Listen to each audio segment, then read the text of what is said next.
morning, Green Spring. I'm your host today, Avon Price, and I have two special guests with me. I have, everyone knows him as Brad Hibbs from the Wellness Center, and then we have a special guest, Craig Thorne, which is the medical director from corporate, right? Am I saying it correctly? All right.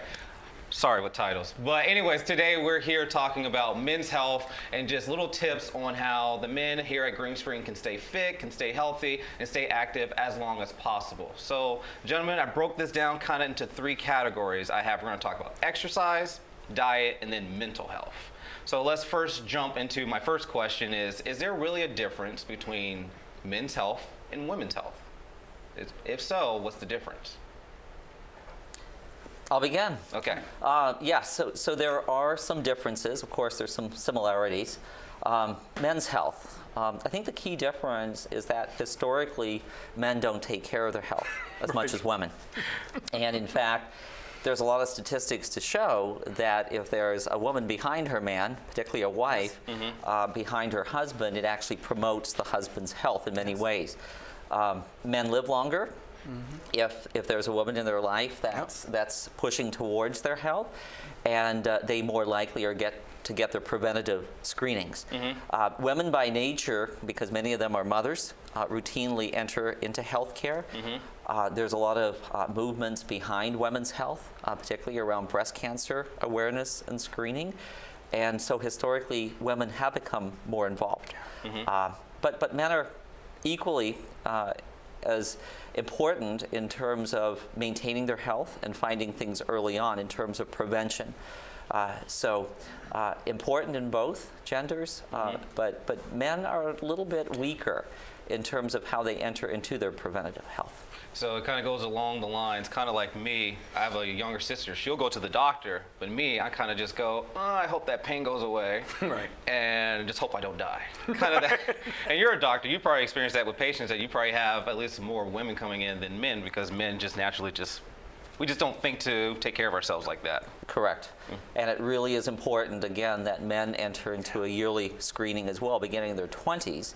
Things like blood pressure, high cholesterol, early risk factors, those things crop up pretty early in life. And then, of course, as men advance in life, particularly over age 40, then risks of heart disease, risks of early cancers and things like that crop up. So particularly once you reach your 40s and beyond, an annual physical is very important. All right. So talking about physical, and I'll throw this question at you, Brad. Men need to exercise. So what if, since men, from Dr. Craig, what he was saying, that men sometimes neglect this, is it important physically that we exercise to make sure we keep up our health and stuff like that? Oh my goodness, yes. And the benefits of exercise, very well documented, but everything from improving your bone density, blood pressure, I mean, it's agility, stamina. There's so many benefits to exercise. And yet sometimes to convince men and women at times to get into some sort of regular routine workout routine is not easy, but it's so important. And we've all heard it said, use it or lose it. Yeah. And if you're not, your muscle mass, your bone density, all of those things, unless you're working them, you're going to lose it by default by not continuing to exercise in some shape or form. Now, huge. Now, you said an important word, routine. And Brad, you've seen over probably this past year, I've myself lost about 60 pounds and just trying to keep up a routine of staying healthy.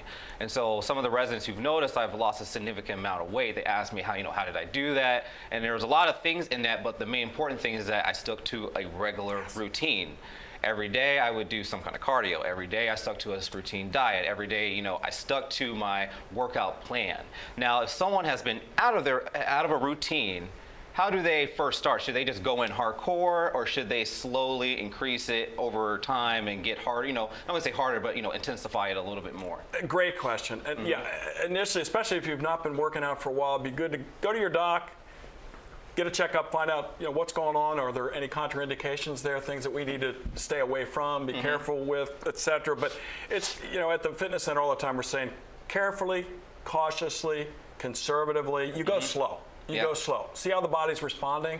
because we're going to be doing some things to stretch you out a little bit, strengthen you a little bit, and also improve your endurance a little bit. But we're going to get into these very, very slowly, very easily, and see how you're doing, how you're responding. But you don't want to bite off too much, and you don't want to hurt yourself. You certainly don't want to be pulling muscles and come away discouraged because you've been harming your body. But if you go slow enough, carefully enough, and you're monitoring that, you'll be in good shape. But you want to go very slow. All right. Well, Dr. Thorne, from a medical standpoint, I don't want to call the residents here old. We'll say from the ages of 62 and above for this demographic. Is there a danger, medically, if they work out too hard? What kind of problems must they be aware of? Sure. Very important question. I think if people have not had a routine exercise regimen for some time and then they're getting back into it, it's very important that they see their medical provider to get a clearance, to make sure their blood pressure is fine, to make sure that their heart exam is fine, so that they don't push their bodies too quickly. So that's important. I think as we age, the best thing that we do is listen to people who are already there. And I think many seniors will teach us that flexibility is very important, that to do some stretching, potentially do exercises like yoga, which increases flexibility, some muscular capabilities as well, is important. And it's important to warm up and then cool down and stretch at the end of an exercise regimen in order to prevent injury. So as people get older, there are some risks to exercise if you go at it too vigorously. And so the clearance is important. And I think to warm up and cool down, particularly stretching muscles, is very important, because if you overdo it, you're going to be more prone to muscular injury. Okay, so you're talking about stretching. I would say, me personally, I'm really bad at stretching after a workout.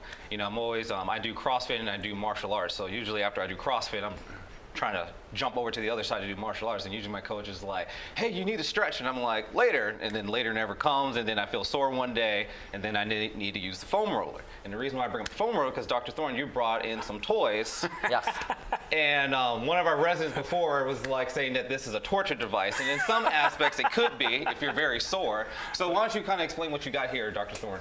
Sure. So I have 3 different devices, and I would argue that these are preventative in nature. So these are not torturous objects. They're actually there to prevent injury.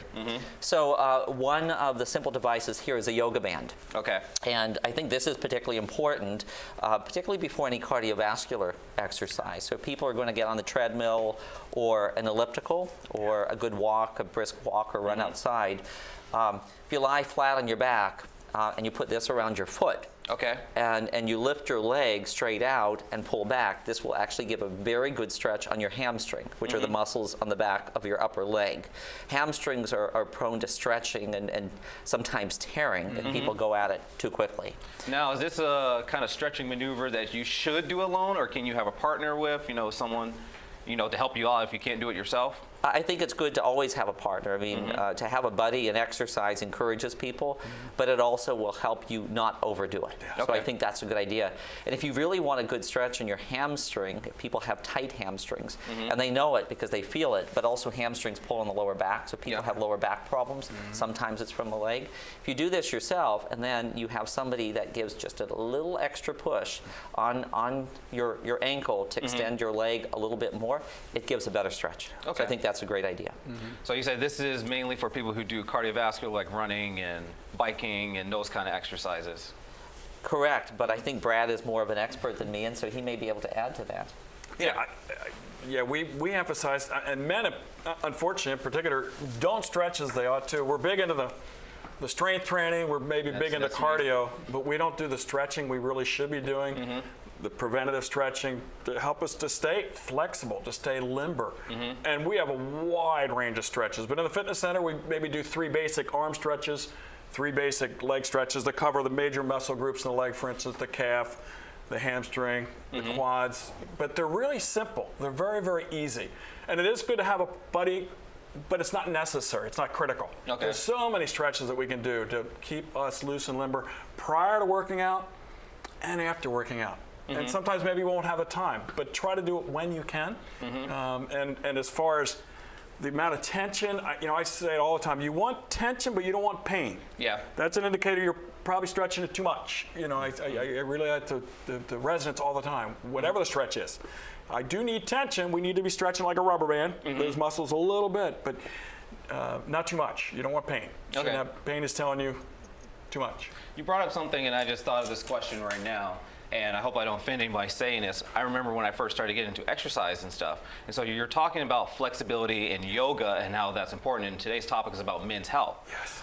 I always thought yoga was more of a female thing to do. And I always neglected that, it's something that's important for me to do and keep that flexibility. But as I've become more active in doing exercise, flexibility is very important. So what would you say to someone who has that kind of perception that, I'm a man and I don't need to do any kind of flexibility training?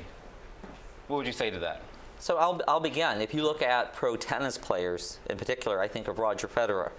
And I'm sure many folks watching this broadcast today watch tennis. Yeah. This man is amazing. And as he's gotten older, he's become more flexible and more agile. And it's because of stretching. And he's an advocate of yoga exercise. Tennis players often get injured. If you look at Rafael Nadal, a star tennis player, very bulky. And he's a star, but he started to get a lot of injuries from being very muscular without having the flexibility. So he's lost some of his bulk in order to be more agile, and he's taken on yoga and stretching as well. So two, I think, good examples of why men should enter into more flexibility training. I also will tell you that I've done a lot of work with firefighters. Okay. And firefighters have to be naturally fit because of fire suppression and overhaul when you're taking buildings down afterwards. But firefighters will tell you, people that have been trapped, that your flexibility helps you. It prevents you from getting injured, and it can save your life. So there's many reasons beyond injury prevention, but for your own safety, that a higher degree of flexibility is important to you, and not just traditionally, like many men, building up muscle. And so the regimens that are commonly taught for men now for better exercise is really a combination of cardiovascular, muscular strength, and flexibility in order to be a well-rounded athlete and to perform better. So you can't neglect any one of those aspects? Indeed, no. Okay. All right. Well, why don't you show us what these other two instruments are? So the major torturous-looking object here is a modification of the typical foam roller. Okay. And I'm sure you have these in your wellness center. This one has some bumps, some corrugations, and that's meant to dig more deeply into muscle. So everybody has a tension site in their body, whether it's an upper back, sometimes shoulder, oftentimes on legs. Yeah. It could be on the calves, or it could be on the IT bands, the iliotibial band that goes along the side of your legs.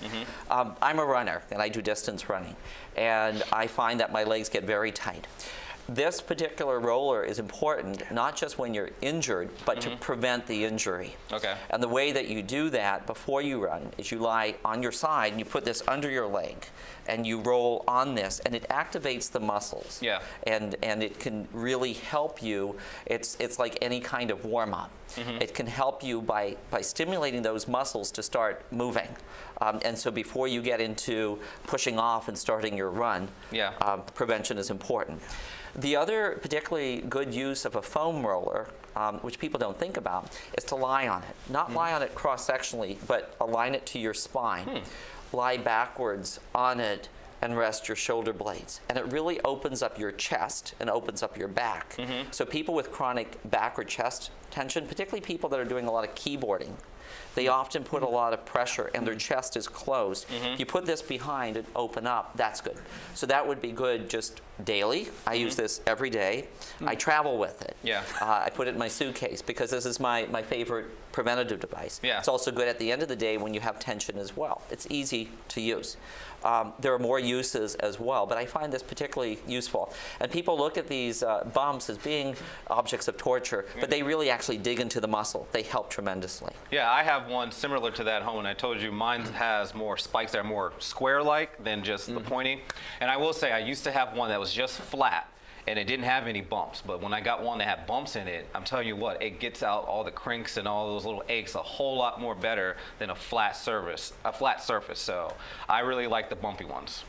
Yeah, I think these things hit what you call your pressure points, muscles that have trigger and they need to be released. Just like a massage therapist would dig in, this can help you as well. Yep, I totally agree. All right, gentlemen. I want to make sure we hit all of our topics today. Maybe if we have time, we'll go over the other object of torture. But another topic I want to talk about for men's health is diet. Because what I have learned in my experience that exercise isn't everything. You can be exercising all you can to try to lose weight or try to build muscle, but if you're not eating right, it's kind of like a null effect, as nothing is going to happen. So my first question is, for the residents here, as we age, what are some changes and adjustments we should make to our diet to make sure we maintain a healthy lifestyle? Who wants to go first? I'll go first again. All right.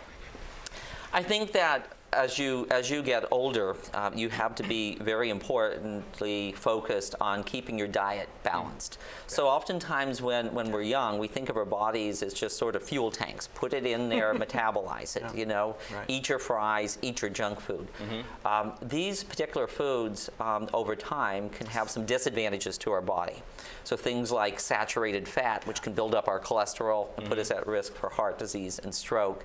And I would say that most seniors get their cholesterol tests done routinely to make sure that it's not too high, so that we're trying to prevent the risk. The other thing is that if you load your body too quickly in terms of sugars or processed foods, you tend to have a lot of energy for a short period of time, but you get slumped. And obviously, junk foods and fats will cause obesity, which puts a lot of risk on us in terms of risk of diabetes, risk of joint problems, etc. So I think that it's more important as you get older to apply the lessons that you've been taught and make sure that your diet is much more balanced, so that you're introducing more lean proteins if you haven't already. Things like nuts and legumes, which are lean plant proteins, but also lean animal proteins if you eat meat. Don't eat your turkey at Thanksgiving with the skin. Get the skin off it. Eat the flesh of the turkey. Eat salmon and fish if you like that. Lean cuts of beef, lean cuts of pork. Those things are all fine. Those things tend to build up our muscle. Lean proteins keep us full, so we're not necessarily overeating and getting too large. And I think the other thing is that we have to balance with our fruits and vegetables. 5 to 7 servings per day of fruits and vegetables combined. And the more colorful the plate and choosing different fruits and vegetables allow us to really balance the nutrients in our diet, which are important to our metabolism, to our musculature, etc., without necessarily having to turn to vitamins alone. So I think balanced diets as we get older. The other thing is that digestion changes. And I think that many folks would say that they can't eat onions like they used to because it causes indigestion. People can figure it out over time. And then obviously with diet, we have beverages. And it's very important to understand alcohol in particular has some advantages. 2 glasses of alcohol, normal size alcohol in men, can be advantageous unless there's medical conditions for which you're advised against. 1 glass of alcohol for females can be advantageous. Again, it has to be balanced. So things like red wine or wine in particular have some advantages. It helps with cholesterol. It raises the protective cholesterol. But again, those things have to be balanced. And there's a lot of very good nutrition guidance out there. It's available here, for example, in the medical centers. And I would encourage people to take a look at it. And it's not like every day we're perfect in our diet and it's holiday season, but I think it becomes very important as we get older to make the wise choices that we've been taught, balancing the diet, enjoying it, but balancing it. Now I have a question for you, Brad. Since we're talking about that we need to have a balanced diet and we need to eat the proper things, now is it important in our exercise, since you work in the the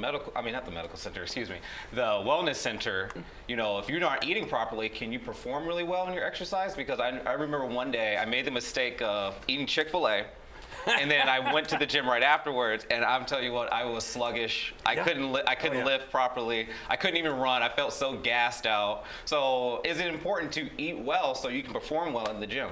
Absolutely. they go hand in hand. I mean, and the types of foods that you're eating, the quantity of foods you're eating, and I think one thing that's neglected is water. It's hydrating, and this is prior to getting thirsty. You know, this is prior to working out, prior to playing a sport, basketball or whatever it might be. But basically, water and the types of foods you're eating, are going to make all the difference. If you're drinking soda, and you're eating chips, and and hot dogs, et cetera, but makes all the difference in the impact of your work-out. You want to go into that workout prepared to work out, for the nutritional value and again, hydration is one of the things I emphasize all the time with our residents. Critical. Yeah, I carry around a gallon jug with me everywhere that I go. Oh, Everyone in the hallway knows I'm coming down the hallway. They see me with a huge gallon jug. But since you mentioned that it is that holiday season, and I know for me, I'm prepared for my mom's mac and cheese on Thursday. So everyone, is excited for the holidays. What would be your advice for someone, who's trying to stay healthy and trying to eat right, but it's the holiday season and they don't want to overdo it? What would be the proper way to balance that? I would say enjoy it. I mean, it's a special occasion. Absolutely. I don't think that people should necessarily deprive themselves of food that they like. Now, clearly, again, if a medical professional is advised against it because you've got high blood pressure and it's not going to be good for you to have corned beef or salty ham for the holidays, then you've got to avoid that. But otherwise, enjoy the time with your family. You mentioned hot dogs. I reserve eating hot dogs on the 4th of July. That's my association. I'm very rarely tempted. I will eat cake for a birthday celebration. I love pies, and there's nothing like Thanksgiving to have pies and desserts. Certainly, portions again could be important.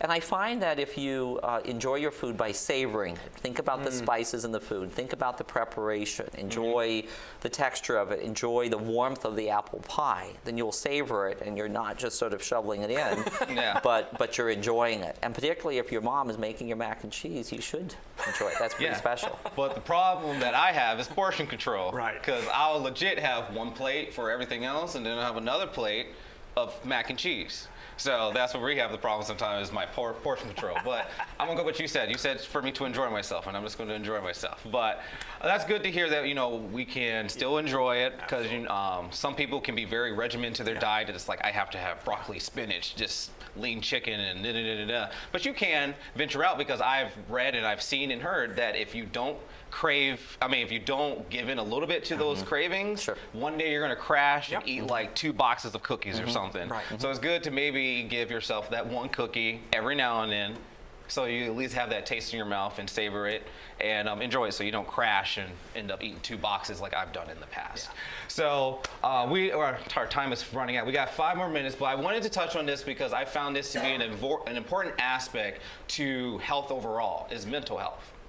And to me, this is important because when I was doing my competition training, and I was so focused on eating right, I was so focused on exercising and lifting weights and doing this, I never took the time to mentally calm myself down, to mentally de-stress, and all that built up for basically a crash. So I'll first throw it to you, Dr. Craig. From your experience, how important is having a sound mind and just being stress-free and just having good mental health? I think it's key. And if you don't have mental health, you're not going to have physical health, you're not going to have financial health, you're not going to have social health. So all the dimensions of health is really driven by having a sound mental health.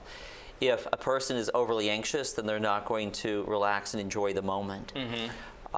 And I think there's a lot that one individually can do to preserve and to regain their mental health, but sometimes you do have to seek it out through a medical provider. And sometimes counseling is important if we're anxious. Sometimes medications are important. But there are a number of things that one can do themselves to really preserve or regain their mental health. What are some of those things that a person can do to keep their mental health? I think the most important thing to do is to try to live in the moment. People would say, we talked a little bit about meditation, but if you could actually spend each day an hour Sounds like a long time, but if you could spend an hour in the present, not worrying about the past or thinking about the past or being dragged down by something that you have some regret for, because we're all going to have some regret. But if you live in the present, you don't worry too much about the future, but enjoy what's going on now. I drove in onto the campus today here at Green Spring, and I love the leaves. The fall is the best time of year.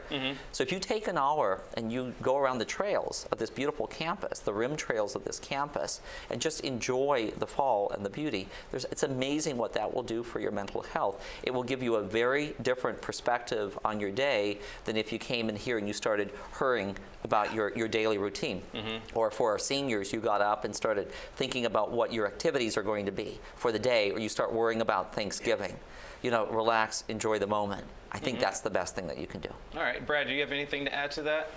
You know, getting back to even exercise, but I couldn't agree with Dr. Craig more that you do have to be intentional about slowing down, whether it's chilling out after a long day or prior to the day, whatever that is. That might be meditation, that might be prayer, that might be any number of things, reading a relaxing book. And I also think then exercise is a great outlet. It might be just walking, it might be riding a bike, it might be dancing, whatever. But I think those outlets are so healthy. They help us to relax, they help us to calm down. The endorphins, kick in chemically in your brain with the exercise, what it's doing to the central nervous system. And if you exercise, it helps to relax you. But I think you have to be intentional, especially in our day and age, Northern Virginia, et cetera. The pace is fast, and you have to enjoy the moment, savor the moment, and do some things to and be okay with that. We're always going to have lists this long, all of us, at work, home, but you got to say, no, relax, do something fun, do something as a stress reliever, whatever that may be. But you've got to be intentional. Yeah, I heard a speaker once, and I've always liked this saying. The person said, where the mind goes, the man follows. And I always like that because to me, especially when I was going through my stress of doing training and all that, if I didn't just keep my mind straight, as I keep my mind straight, or if it goes bad, my body is just going to react to how I'm thinking. So if my mental health isn't good, my body is just going to follow that. Or if I do have good mental health and positive thoughts, my body will react and look for things to react in correlation with my mental health. We have two last minutes for the show. I'm going to give each person one last thing you want to leave the Green Spring residents about health overall. Well, I think we should be thankful at Thanksgiving time for the health that we do have. Maybe we all have different stages of health and different goals, but we all have abilities. The human spirit is extremely strong. So I would like to wish everybody a happy Thanksgiving. I would like for people to be positive about the opportunities that we have physically, mentally, emotionally, spiritually, and socially. And I would encourage everybody to take the time and do something different, to adventure, to get out and see something differently, do something differently, maybe try out some exercise class that they haven't, because that boosts our positivity as well. And as we mentioned, the physical health is so well tied to the emotional health. So keep positive, keep thankful throughout the holidays. Perfect. What about you, Brad? Oh, gosh, to piggyback on that, I think during the holiday, a lot to be thankful for, and be thankful for there's a social component that's so critical. I mean, and down at the fitness center, we talk a lot about this. There's the physical exercise, which is great, but there's also the social, and those when they're married together. So having friends and family, folks that will encourage you, support you, love on you, care about you, that's important, and enjoy that, and be thankful for that. Don't neglect that. Because you sometimes can take that for granted, but to have good friends, and even down in the fitness center, it's an encouragement, I think, when folks are working out together and they're talking with one another, they're enjoying each other's company. But it's so important, and I think it's one of the reasons we love Thanksgiving so much. It's a great time, family, friends, together, enjoying each other's company, enjoying good food, cheese, mac and cheese, whatever, but each other's company, and just being still for long enough to say, I've got a lot to be thankful for and grateful for, and I think then it'll also help you think positively about what you do have and what you can do. So true. And gentlemen, I wish we had more time to talk about men's health and everything like that. But I really appreciate you coming here this Monday early morning to discuss this for the show. We'll have to do it again another time. And I wish you two both a happy Thanksgiving. Enjoy your time with your families and friends. And for something new that I'm going to do, I'm going to try cooking chocolate chip cookies that I made from scratch for Thanksgiving. I told my parents, I was like, I'm going to try this year. So they all are like, we don't want to try it, but but I'm going to try it, and I'm going to eat it all myself. So that's something new I'm going to try this Thanksgiving. All right, Green Spring, before I let you go, I got a few announcements for you. Our feature programming is